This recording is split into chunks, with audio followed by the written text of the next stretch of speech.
नमस्कार दोस्तों, कैसे हैं आप। आज हम आपको कलयुग में घटित एक ऐसी कहानी सुनाएंगे जो भगवान के रूप को सिद्ध करती है। एक प्राचीन समय की बात है। एक छोटे से गांव में रामा नाम की एक महिला रहती थी। वह एक गरीब परिवार से थी। उसकी शादी को 5 साल हो गए थे, परंतु उसे अभी तक कोई पुत्र या पुत्री नहीं थी, जिसके कारण वह परेशान रहती थी। उसके परिजन व परिवार वाले चाहते थे कि जल्द से जल्द उन्हें किसी संतान की प्राप्ति हो जाए, परंतु ऐसा नहीं हो पा रहा था, जिसके कारण सभी दुखी थे। एक बार कुछ गांव की स्त्रियां राधा अष्टमी के दिन देवी राधा के दर्शन करने के लिए बरसाने जाना चाहती थी। वह सभी जाने के लिए तैयार थी, परंतु रामा ने कहा कि वह भी उनके साथ जाएगी, जिसके लिए सभी तैयार हो गए।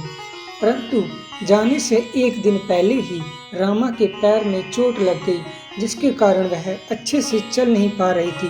सभी गांव वालों ने उसे कहा कि तुम रहने दो, तुम अगले साल चली जाना। परंतु रामा ने कहा कि मैं तो जाऊंगी, क्योंकि वह राधे माँ के दर्शन करना चाहती थी। वह बहुत ही दुखी थी, क्योंकि उससे अच्छी तरीके से चला नहीं जा रहा था, परंतु फिर भी उसने निर्णय लिया कि वह इसी हालात में राधे माँ के पास जाएगी।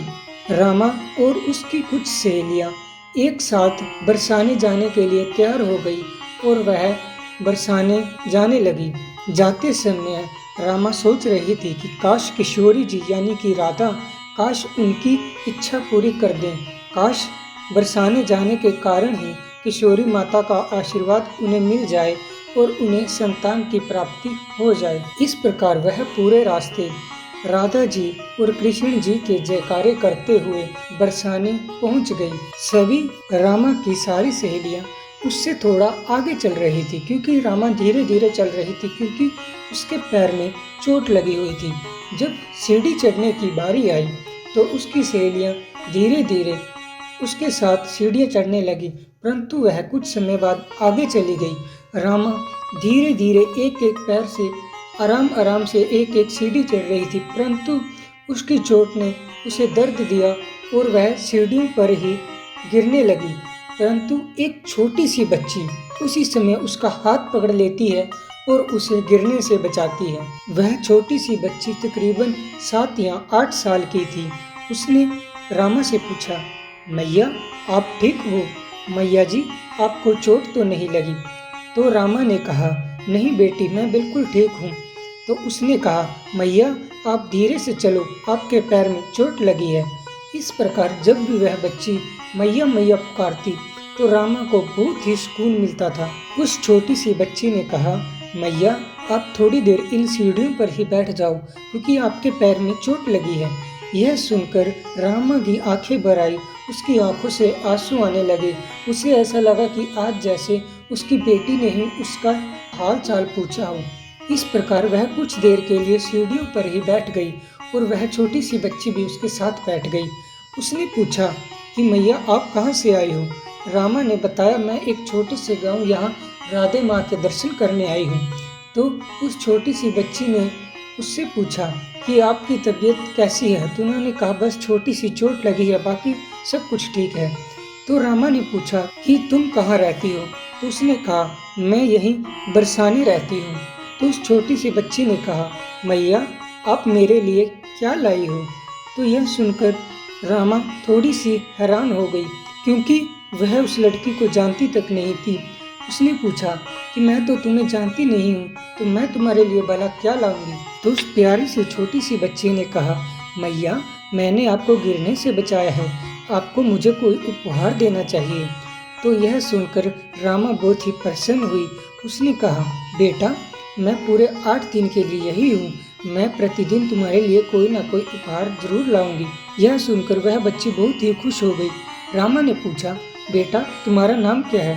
तो उसने बताया, मेरा नाम लाडो है, सभी गांव वाले मुझे लाडो ही कहकर बुलाते हैं। रामा ने उससे पूछा, लाडो तुम्हें क्या चाहिए? तो उस प्यारी सी छोटी सी बच्ची लाडो ने बहुत ही प्यार से कहा, मैया मुझे चूड़ी, कंगन, माथे का टीका, गले का हार, पैरों की पायल, जो भी राधे माँ श्रृंगार करती है वह सब मुझे भी चाहिए। मैं एक गरीब परिवार से हूँ, मुझे भी माता की तरह सजना है। यह सुनकर रामा बहुत ही प्रसन्न हुई। उसने कहा, मैं तुमसे वादा करती हूँ, मैं तुम्हारे लिए यह सब जरूर लेकर आऊंगी। फिर रामा ने कहा कि चलो अब मैं ऊपर चलती हूँ और श्री कृष्ण जी के और राधा जी के दर्शन करके आती हूँ। तो लाडो ने कहा, चलिए मैया, मैं भी आपके साथ चलती हूँ और आपको वहाँ तक छोड़ आती हूँ, क्योंकि आपके पैर में चोट लगी है। उसकी यह बातें रमा को बहुत ही भावुक कर रही थी। उसकी आंखों में बार बार आंसू आ रहा था, क्योंकि ऐसा लग रहा था जैसे उसकी संतान ही उसका हाल चाल पूछ रही हो। इस प्रकार उन्होंने राधे माँ और श्री कृष्ण जी के दर्शन किए। फिर लाडो ने कहा, ठीक है मैया, अब मैं अपने घर जाती हूँ। और रामा भी अपनी सहेलियों के साथ जाने लगी। अगले दिन जब सुबह हुई तो रामा उस बच्ची को एक चूड़ियाँ और पायल देने आई। यह देखकर लाडो थोड़ी निराश हो गई। तो रामा ने पूछा, बेटा तुम निराश क्यों हो गई हो? तो लाडो ने कहा, मैया मैंने आपसे बहुत सी चीज़ें मांगी थी। मैंने तो आपसे चूड़ी, कंगन, गले का हार, माथे का टीका, पैरों की पायल, बहुत कुछ मांगा था, परंतु आप तो केवल 2 चीज़ें लेकर आए हैं। तो रामा ने कहा, बेटा मैं पूरे 8 दिन के लिए यही हूँ। मैं तुम्हारे लिए प्रतिदिन कुछ न कुछ लेकर आऊँगी, क्योंकि यदि मैं एक दिन ही सब कुछ लेकर आ गई तो तुम अगले 7 दिन मेरे से नहीं मिल पाओगी।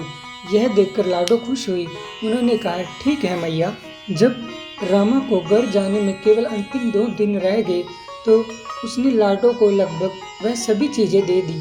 एक दिन उसने देखा कि लाडो एक छोटे से प्यारे से बच्चे के साथ खेल रही थी, जो कि उससे केवल 1 साल ही बड़ा था। वह बहुत ही सुंदर था। उसकी नीली आंखें थी, घुंघराले बाल थे। तो रामा ने पूछा, लाडो बेटा यह कौन है? तो उसने बताया कि यह मेरा सखा है। लाडो ने बड़े ही प्यार से कहा, मैया यह भी आपको पसंद करता है, यह भी चाहता है कि आप इसके लिए भी कुछ लेकर आएं। यह सुनकर रामा बहुत ही खुश हुई। अगले दिन वह उसके लिए धोती कुर्ता और मोर मुकुट लेकर आई। रामा देखती है कि वह छोटे बच्चे सीढ़ियों पर उसका इंतजार करने के लिए ही बैठे हैं। यह देखकर रामा को बहुत ही खुशी हुई। उसे ऐसा लगा कि जैसे उसको उसका परिवार मिल गया है। इस प्रकार रामा ने लाडो और उस प्यारे से बच्चे को सारी चीजें दे दी। पर रामा ने कहा, लाडो बेटा मैं तुम्हारे लिए रोज कुछ ना कुछ लाती हूँ और इस तुम्हारे सखी के लिए भी रोज कुछ ना कुछ लाती हूँ, परंतु तुमने तो मुझे कभी कुछ पहनकर दिखाया ही नहीं। मैं भी तो देखूं मेरे बच्चे इन कपड़ों में कितने सुंदर दिखते हैं। तो लाडो ने कहा, मैया कल हम इन वस्त्रों को पहनेंगे और हम आपको दिखाएंगे कि हम कैसे लगते हैं। तो मैया आप बताना कि हम कैसे दिखते हैं। तो यह सुनकर रामा बहुत ही प्रसन्न हुई। उसने कहा, ठीक है बेटा। और इसके बाद रामा आराम करने के लिए एक विश्राम गृह में चली गई। जब अंतिम में राधा अष्टमी का दिन आया तो वहाँ बहुत से लोगों की भीड़ इकट्ठा हो गई। वहाँ श्रद्धालु आ रहे थे, जा रहे थे, जिसमें बहुत ही लोग थे। इस प्रकार रामा को भी श्री कृष्ण जी और राधा जी के दर्शन करने थे, परंतु जब वह सीढ़ियों पर चढ़ी तो उसने देखा कि वहाँ सीढ़ियों पर कोई नहीं था।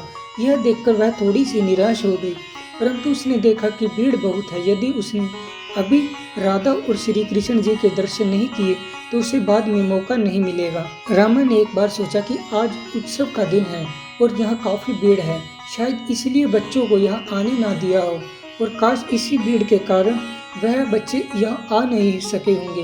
इस पर रामा अधिक निराश नहीं हुई और उसने बड़ी खुशी खुशी आगे बढ़ना शुरू किया।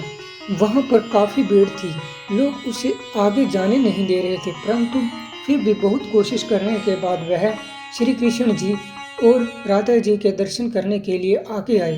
परंतु जब वह मूर्ति के पास आई तो वह तो एकदम सुन्न रह गई। उसके तो हाथ पैरों ने काम करना ही बंद कर दिया, क्योंकि उसने देखा कि श्याम जी और राधा जी ने वही वस्त्र पहने हुए थे जो उसने रोज लाडो को देती थी।